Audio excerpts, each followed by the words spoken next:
O Nat, akin na. Ang alin? Yung napagbintahan natin ng kalakal, dito na natin hatiin. Teka, andito sa bulsa ko. Hala, butas yung bulsa ko. Weh, di nga. Suot ko'y butas. Nakaranas na ba kayong magsuot ng butas? Bago nauso ang butas-butas na pantalon, ay nauso na nung bata pa kami ang butas-butas outfit. Share ko sa inyo ang aking kwentong may butas. Noon, matitibay talaga ang mga produkto. Kahit yung ultimong tsinelas ko noon ay butas na yung sakong, di pa rin napigtas. Kaya di pa tuloy ako mabilhan ng bago.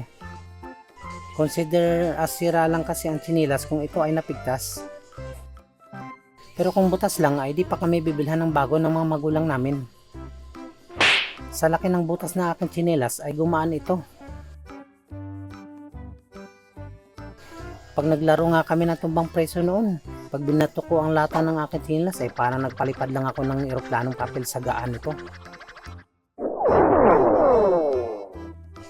Kaya bihira itong makatama sa lata. At kung makatama sa lata naman ay di man lang ito makatumba. Kaya kailangan mapalitan na talaga ito. So ang solusyon is kutsilyo. Lah, anong kasalanan ko sa'yo, Nat? Parang tanga to. Hawakan mo nga ito. Hawakan mo maigi, Mel, ha?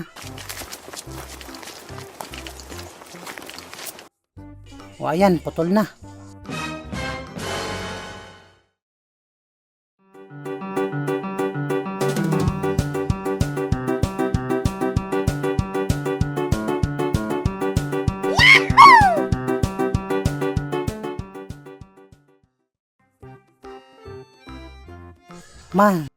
Ma, napigtas yung tsinelas ko. Ganun ba? Sige, pabili ako sa papa mo. Dilaw din po, ma, ha? Tiyaran, bagong bago. Gustong gusto ko talaga noon ang amoy ng tsinelas na bago. Butas na short.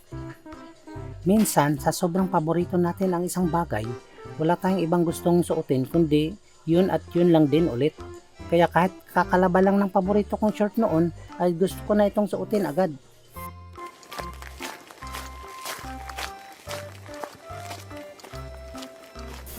Nay,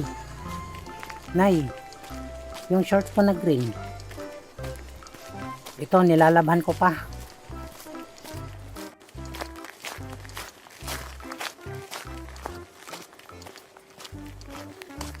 Nay, yung short ko na green.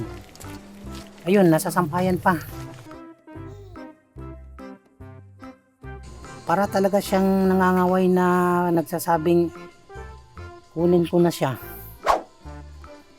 Kaya medyo basa pa nga ito ay sinuot ko na. Dahil lagi ko siyang sinusuot, kaya mabilis ko itong nabutas. Kaya ayun, naging taong labas tuloy ako. Taong labas ang puwet. At ang isa ko pang butas ay butas na t-shirt. O class, sinong may alam sa sagot, taas kamay. Kahit alam ko ang sagot noon ay di ako nagtaas ng kamay.